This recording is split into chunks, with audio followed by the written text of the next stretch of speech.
Chapter 1. The Invitation. In the outskirts of the city, beyond the bustling streets and the noise of everyday life, lay the abandoned Ravenwood Asylum. The old building, shrouded in darkness and mystery, had been closed for decades, its history filled with tales of madness and tragedy. Our story begins with a group of friends, Max, Lisa, Tom, and Sarah, drawn by the allure of the unknown. Max had found an old newspaper article detailing the asylum's closure and the mysterious events that had led to its abandonment. Intrigued, he convinced his friends to explore the forsaken place with him. "It's an adventure," Max had said, his eyes gleaming with excitement. "We might even capture some paranormal activity on camera." Despite their initial hesitation, the promise of an unforgettable experience persuaded Lisa, Tom, and Sarah to join him. Armed with cameras, flashlights, and a sense of curiosity, they set off one foggy evening, their destination, the haunted Ravenwood Asylum.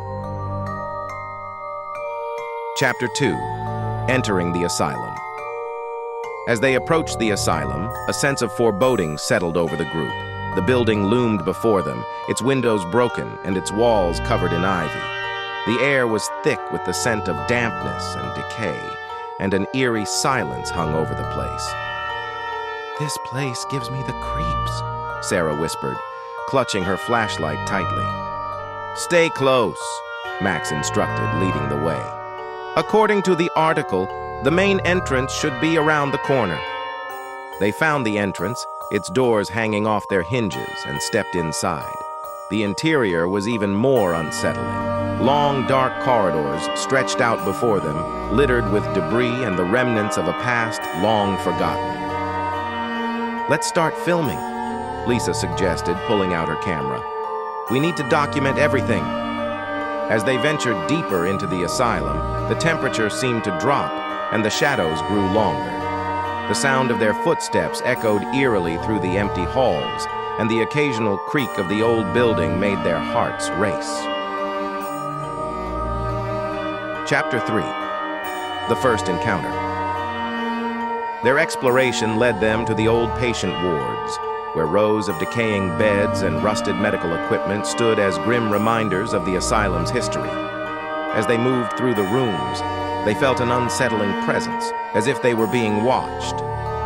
"Did you hear that?" Tom asked, his voice trembling. "It sounded like whispering." They all paused, straining to listen. Sure enough, faint whispers echoed through the halls, too soft to make out the words, but filled with an unmistakable sense of despair.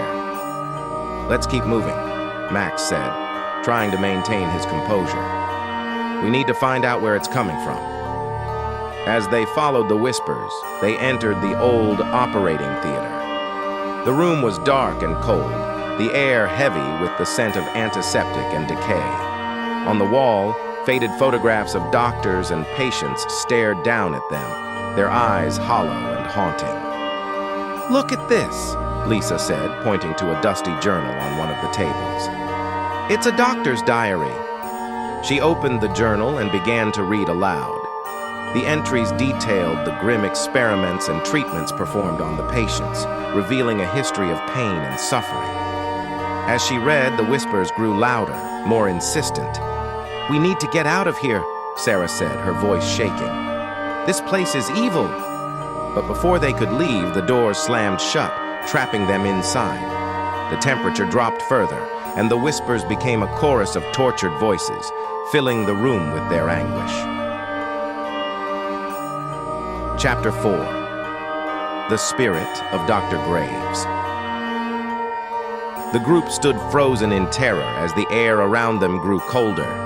The shadows seemed to take on a life of their own, twisting and writhing as if reaching out to them. Suddenly, a ghostly figure materialized in the center of the room. A man in a lab coat, his eyes glowing with an eerie light. "It's him," Tom whispered, recognizing the figure from the photographs. Dr. Graves." Dr. Graves, the head physician of Ravenwood Asylum, had been known for his cruel and unorthodox treatments. Rumors had circulated about his descent into madness before the asylum was finally shut down. The spirit of Dr. Graves stared at them, his expression twisted with rage and sorrow. He raised a ghostly hand, and the room filled with the sound of anguished screams. The group clutched their ears, the noise overwhelming and disorienting. "We have to get out of here," Max shouted, trying to make himself heard over the cacophony. They rushed to the door, but it remained firmly shut. Desperation filled their hearts as they realized they were trapped with the vengeful spirit. The temperature continued to plummet, and frost began to form on the walls.